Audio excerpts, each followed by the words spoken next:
피어오른 마음을 행동으로 옮겼을 때 비로소 우리는 하나의 결과라는 꽃을 피울 수 있습니다. 무엇이든 할 수 있을 때는 바로 지금입니다. 지금 당신은 무엇이든 이뤄낼 수 있습니다. 당신의 삶에서 언제나 주인공은 당신입니다. 안녕하세요. 여러분의 삶이 눈부시게 빛나길 바라는 루나펄스입니다. 오늘 소개해 드릴 책은 에세이인데요. 당신은 결국 무엇이든 해내는 사람입니다. 지은이는 김상현, 펴낸 곳은 필름입니다.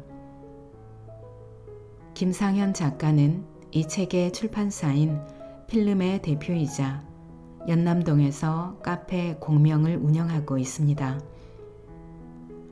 김상현 작가는 내가 죽으면 장례식에 누가 와줄까를 통해서 많은 독자의 사랑을 받았죠. 전작 내가 죽으면 장례식에 누가 와줄까에서는 인간관계와 행복에 대한 문장을 전했다면 당신은 결국 무엇이든 해내는 사람, 이 책에서는 흔들리고 떠밀리고 넘어져도 나는, 당신은, 우리는 결국 해낼 것이라는 희망과 믿음의 문장들이 담겨 있습니다. 작가는 무언가 도전할 때마다 수많은 사람들의 부정적인 시선을 받았었다고 합니다. 정말 내가 잘할 수 있을까 하는 걱정으로 시작조차 하기 전에 멈칫했고 흔들리기도 했지만 그럼에도 자신의 선택에 확신을 갖고 한 걸음씩 나아갔다고 합니다.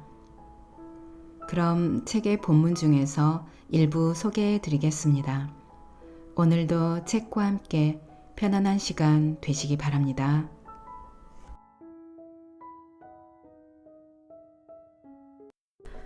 흔들릴 필요 없습니다.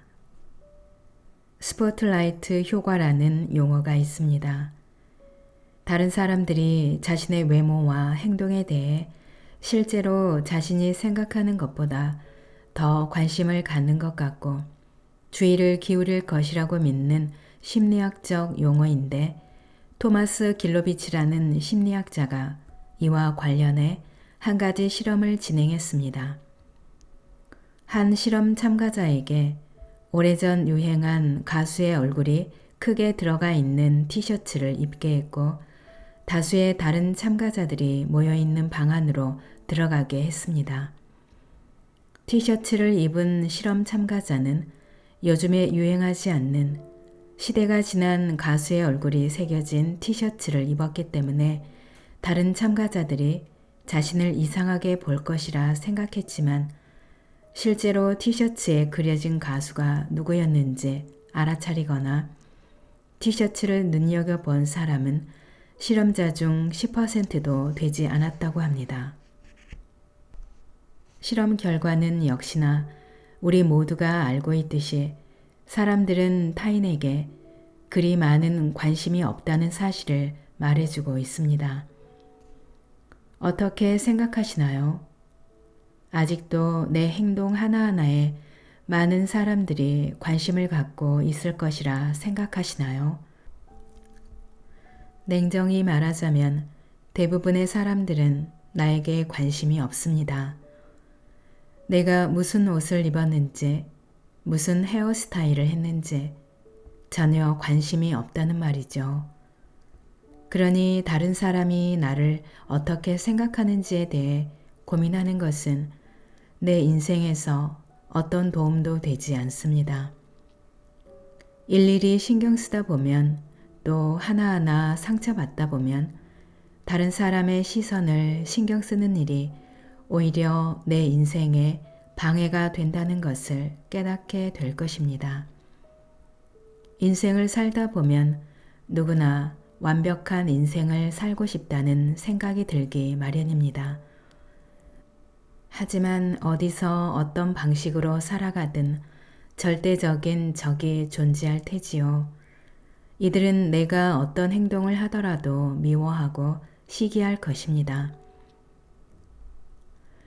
다른 사람의 시선으로부터 절대적으로 자유로울 수는 없겠지만 자신이 원하는 것과 하고 싶은 일이 명확하다면 어떠한 부정적인 시선에도 그래서 뭐?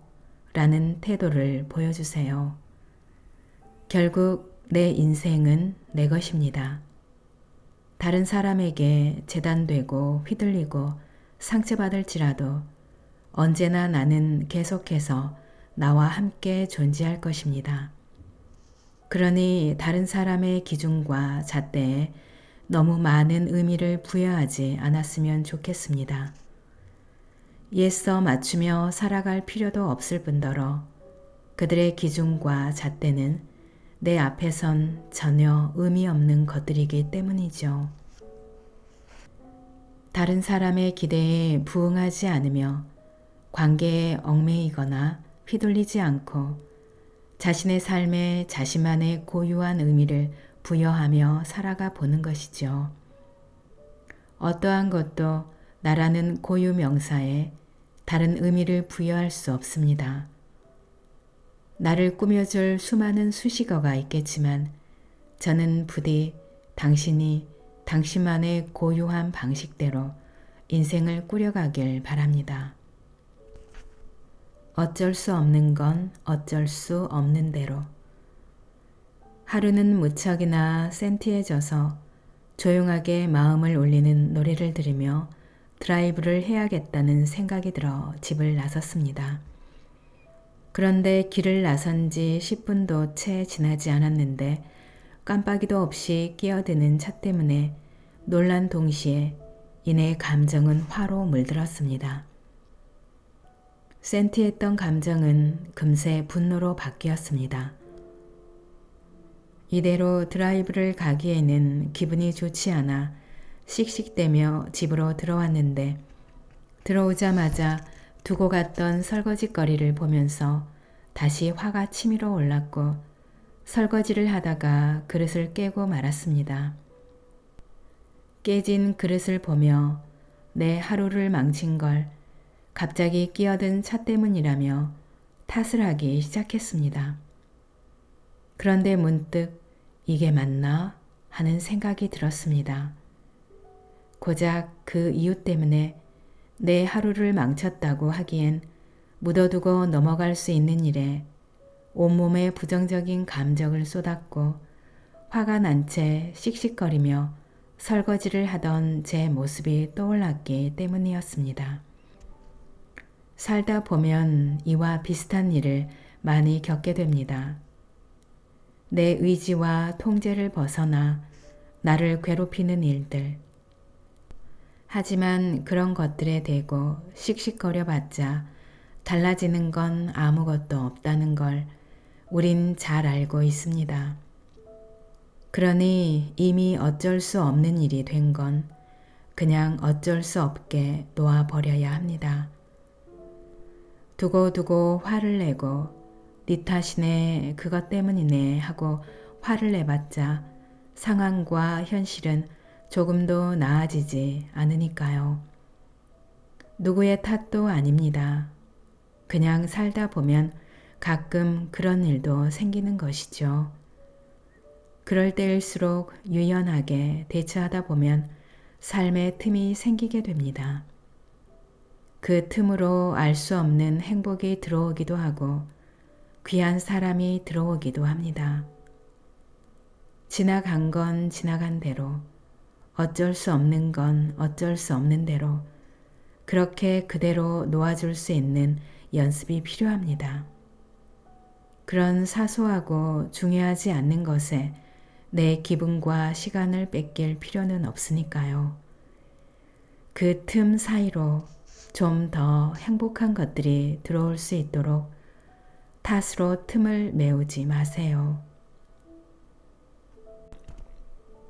당신의 오늘은 어떤가요?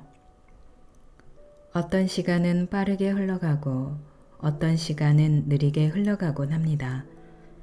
특히 붙잡고 싶은 순간일수록 더더욱 빠르게 흘러갑니다. 어렸을 적 저는 피아노 학원에 다녔던 적이 있습니다. 6, 7살의 나이였으니 자의로 피아노를 배웠다기보다 부모님의 선택이었을 것입니다. 그 시절 저는 피아노 선생님이 내준 동그라미들이 너무나 싫었습니다. 선생님이 빈 동그라미 10개를 그려준 뒤 방을 나서면 이때다 싶어 저는 10개의 동그라미를 모두 색칠한 뒤 방 밖에 있는 시계만 물끄러미 쳐다보았습니다. 하지만 원하던 것과 달리 시간은 느리게만 흘러갔고 시계의 초침은 빠르지도 느리지도 않게 정확하게 정해진 대로 움직일 뿐이었죠. 그걸 멀뚱히 보고 있는 게 피아노 학원에서의 제 모습이었습니다. 그리고 20여 년이 지난 지금 저는 작곡을 배우고 싶다는 이유로 다시 피아노 앞에 앉았습니다. 레슨 선생님께서 제발 집에 좀 가라며 제 등을 떠밀 정도로 오랜 시간 피아노를 치며 음악을 배우고 있습니다. 레슨 시간이 어떻게 흘러가는지 모를 정도로 그 시간이 무척이나 즐겁습니다. 문득 어릴 적 피아노 앞에 멀뚱히 앉아있던 제 모습이 떠오르면서 지금과 왜 일이 다른 것일까 궁금증이 일었습니다. 답은 너무나도 간단했습니다. 바로 좋아하는 마음에서 오는 차이. 어릴 때에는 부모님의 선택이 저를 피아노 앞에 앉아있게 했다면 지금은 제 선택으로 피아노 앞에 앉아있었기 때문이었지요. 우리가 보내온 대부분의 시간들은 좋아하는 일을 찾기보다 해야만 하는 일을 더욱 능숙하고 쉽게 처리하게끔 교육받아 왔습니다. 정해진 시간 동안 한 장소에 머무르며 흥미가 없는 과목일지라도 알아야 하고 더 나아가 풀어내야 하고 배우고 익힌 것들을 평가받고 잘하지 못하면 못난 사람이라는 취급을 받아야 했습니다. 이런 상황에서 좋아하는 일을 찾는다는 건 보물찾기보다 더더욱 어려운 일일 것입니다. 그래서 우리는 종종 주변에서 좋아하는 일을 하는 사람을 마주하게 되면 당연하다는 생각보다 신기해하거나 부러워하곤 합니다. 제가 좋아하는 일은 표현하는 것입니다. 글을 쓰는 일도 그 범주 안에 들어갈 테고 강연을 하는 것도 작곡을 하는 일도 마찬가지입니다. 카페를 운영하는 일 역시도요. 사람들이 카페에 와서 느꼈으면 하는 감정들과 카페 안에서 커피와 빵 그리고 더욱 편안하게 여유를 즐겼으면 하는 마음을 저만의 방식을 통해 공간으로 표현해내는 이 일이 좋습니다. 또한 제가 생각하는 가치를 출판이라는 콘텐츠라는 방식으로 표현하고 읽는 이 그리고 보는 이로 하여금 공감, 위로, 영감, 감동을 느끼게 하는 일 역시 정말 즐겁고 좋습니다. 하지만 제가 만나본 대부분의 사람들은 자신이 좋아하는 것이 무엇인지, 하고 싶은 일이 무엇인지 모르고 살아가는 경우가 많았습니다. 물론 그 속에서 그럴 수밖에 없는 여러 가지 이유와 사연이 있을 수 있겠지만 대체적으로 해보지 않아서 또는 자신이 추구하는 의미와 가치가 무엇인지 모르기 때문입니다. 내가 좋아하는 것, 행복해하는 것을 알 수 있는 방법은 우선 무언가를 해보는 일에서부터 시작됩니다. 그리고 해봤던 일들 중 내가 유독 어떤 것에 끌렸는지 생각해보고 끌렸던 일들 중 어떤 걸 할 때 내가 시간 가는 줄 모르고 집중했으며 어떤 부분이 계속 생각나고 집중할 수 있고 꾸준히 반복할 수 있을 것인지 고민해 보는 것. 더 나아가 그 일을 반복하고 있을 때 그 일에 대한 내 시간과 노력이라는 비용이 아깝지 않다는 생각과 더불어 오히려 즐겁고 신이 나는 것. 그 일이 바로 스스로가 좋아하고 행복해하는 일일 것입니다. 삶을 살아오며 느꼈던 것 중 가장 확실한 것은 사람은 누구나 적어도 한 가지 이상 특별한 능력을 가지고 있다는 것입니다. 그렇지 않다고 생각하는 사람들을 여러 봤지만 부정하는 그들 역시 특별한 능력을 갖고 있었습니다. 물론 운 좋게 그러한 능력을 어렸을 때부터 찾아내 능력에 맞는 직업을 갖게 되는 사람도 있고 안타깝지만 자신의 능력이 무엇인지 모른 채 살아가는 사람도 있습니다. 하지만 확실한 건 아무것도 하지 않으면 자신이 어떤 능력을 갖고 있는지 깨닫지 못한다는 것입니다. 자신이 갖고 있는 특별한 능력을 알고 싶다면 보다 많이 경험해야만 합니다. 해보지 않고서는 내가 무엇을 잘 할 수 있는지 알 수 없으니까요. 그래서 무엇이든 좋으니 생각나는 것과 하고 싶은 것이 있으면 무조건 실행해 보았으면 좋겠습니다. 처음부터 잘하겠다는 부담감은 내려놓고 천천히 음미하고 탐구해 보는 거지요. 그렇게 꾸준히 하다 보면 언젠가 자신이 찾고 싶어 했던 그 특별한 능력을 발견하게 되는 날이 올 것이라 믿습니다. 지금 내가 하는 모든 일은 그 어떤 것이든 미래와 연결되어 있습니다. 내뱉는 말 하나, 행동 하나하나가 더해져 모두 다 나의 미래와 이어집니다. 여러 분야에서 성공을 이룬 사람들을 조사한 결과 한 우물을 파서 성공을 이룬 사람보다 이것저것 다양한 일을 시작하다가 좋은 기회를 만나 성공을 거둔 사례가 훨씬 많은 이유가 이를 뒷받침해 줍니다. 그러니 지금 어떤 일을 하고 있든 하는 일의 가치를 쓸모없게 여기지 않았으면 좋겠습니다. 하루를 산다는 것은 단순히 하루만 사는 것이 아닙니다. 하루를 살아간다는 것은 오늘뿐만 아니라 미래의 오늘까지 함께 살아가는 것입니다. 지금 내가 아무것도 안 해 놓았다면 미래의 오늘 역시 똑같은 하루를 보내게 될 테지만 오늘 무언가를 열심히 해냈다면 그 무언가는 미래의 오늘에 어떤 모습으로든 존재하고 있을 것입니다. 그러니 당신의 오늘을 믿는 것부터 시작됩니다.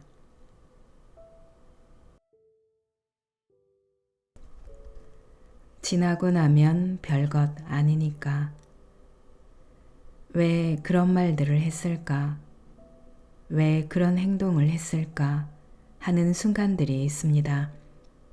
울컥해서, 화가 나서, 짜증이 나서 여러 가지 이유로 우리는 충동적인 행동을 하고 이내 후회를 반복합니다. 왜 이런 현상들이 발생하는 걸까요? 바로 우리 인간이라는 존재는 감정에 철저하게 지배되어 있기 때문입니다. 우리가 보내온 하루를 떠올려 볼까요? 기분이 좋지 않을 땐 몸에 힘이 빠지기도 하고 사소한 것에 예민해지기도 합니다. 반대로 기분이 좋은 날엔 평소라면 신경이 쓰일 이야기를 듣더라도 크게 마음이 상하지도 않습니다. 또 우리는 날씨에도 많은 영향을 받습니다. 비가 올 땐 축 처지기도 하고 날이 좋으면 괜히 기분이 좋아지는 것처럼 말이죠. 그래서 감정은 불완전합니다. 사소한 변화에도 휩쓸리고 망가지기 쉽습니다. 우리가 흔히 후회하는 모든 일들은 감정에서 비롯된다고 해도 과언이 아닐 겁니다. 이런 감정을 다스리려면 감정에서 한 걸음 물러서서 생각하고 행동하는 습관을 갖는 게 중요합니다. 이를 위해 저는 일일이 반응하지 않는 연습을 하고 있습니다. 우리는 어떠한 상황을 맞이할 때 감정적으로 변하기 마련입니다. 하지만 감정에 반응하는 것이 아닌 상황을 내 손에 넣고 관망할 수 있는 능력을 키워야 합니다. 쉽게 말해 곧장 반응하지 않고 한 번 더 생각해 보는 시간이 필요합니다. 반응이 아닌 생각, 그것을 우리는 이성이라고 부릅니다. 이를 잘 보여주는 유명한 말이 있습니다. 저녁에 의자를 사지 마라. 어느 것이든 편하게 느껴질 것이다. 배고플 때 장 보지 마라. 무엇이든 맛있게 느껴질 것이다. 힘들 때 아무나 만나지 마라. 누구에게든 기대고 싶을 것이다. 많은 사람들이 공감할 것입니다. 그렇기에 감정을 생각하고 관찰하려는 노력이 수반된다면 즉흥적이고 위험한 감정적 선택을 어느 정도 막을 수 있습니다. 감정이라는 것은 본질을 파악하는 순간 힘을 잃기 마련입니다. 비슷한 이야기로 걱정을 대하는 태도 역시 마찬가지입니다. 걱정이 생겼을 때 이를 해결할 수 있는 가장 쉬운 방법은 걱정을 하지 않는 것입니다. 무슨 말인가 싶겠지만 걱정을 객관화시킨다고 생각하면 이해하기 편할 것입니다. 불교에서는 괴로움이 찾아왔을 때 괴로움을 앞에 두고서 회피하거나 계속해서 괴로워하는 것이 아니라 나를 찾아온 괴로움 자체를 내 입장이 아닌 제3자의 입장에서 바라보는 수행 방법이 있습니다. 제3자의 입장에서 보면 괴로움과 나 사이에 일정한 거리가 생기면서 괴로움 자체를 감정이 아닌 하나의 물건처럼 바라볼 수 있게 됩니다. 결국 해결해야 할 하나의 대상으로 바라볼 수 있게 되거나 찾아온 괴로움을 어떻게 다룰지 파악해보는 시간을 갖는 여유가 생기게 되는 것입니다. 지금 처한 상황에서 어떠한 것에도 영향을 받지 않고 판단하며 자신이 어떠한 선택을 내려야 할지 고민하고 제대로 결정할 수 있게 되는 것입니다. 자신에게 처한 일을 계속해서 피하려고 하거나 고통받으면 괴로운 상황은 결코 끝나지 않을 테니까요. 대부분의 걱정이 처음에는 아무것도 아닌 상태로 시작됩니다. 신경 쓰지 않아도 그만인 조그마한 걱정이 신경을 쓸수록 점점 더 불어나 커지고 깊이 빠져 헤어나올 수 없게 되는 것이지요. 아무리 조그마한 걱정도 그 속으로 점점 더 들어가게 되면 헤어나올 수 없을 만큼 커 보이기 마련입니다. 높은 장벽을 마주한 것 같을 뿐더러 해결할 수 없을 거라는 절망과 빠져나오기 힘들 것이라는 불안감에 좌절하게 되는 것입니다. 아무것도 아닌 조그마했던 걱정에 파묻혀 걷잡을 수 없이 걱정이 커져버리고 마는 것이지요. 그렇다면 반대로 점점 더 깊이 들어갈 것이 아니라 점점 더 멀어져 보는 건 어떨까요? 걱정을 아무렇지 않게 생각해 보는 것입니다. 자기가 마치 걱정의 주체가 아닌 다른 사람이 된 것처럼 걱정을 대해 보는 것입니다. 걱정 안에 들어가 걱정을 대한다면 누구도 빠져나올 수 없습니다. 하지만 걱정에서 벗어나 제3자의 입장에서 걱정을 바라보는 순간 아무것도 아닌 걱정이 우릴 괴롭히고 있었다는 걸 금세 깨닫게 될 것입니다. 결국 많은 일들이 지나고 보면 별것 아니었다고 훌훌 털어버릴 수 있었던 것처럼 말이죠.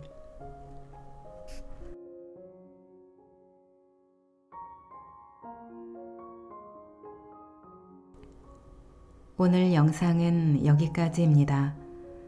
여러분의 구독과 좋아요, 알림 설정은 저에게 큰 힘이 되는 거 아시죠? 오늘도 끝까지 들어주셔서 감사합니다.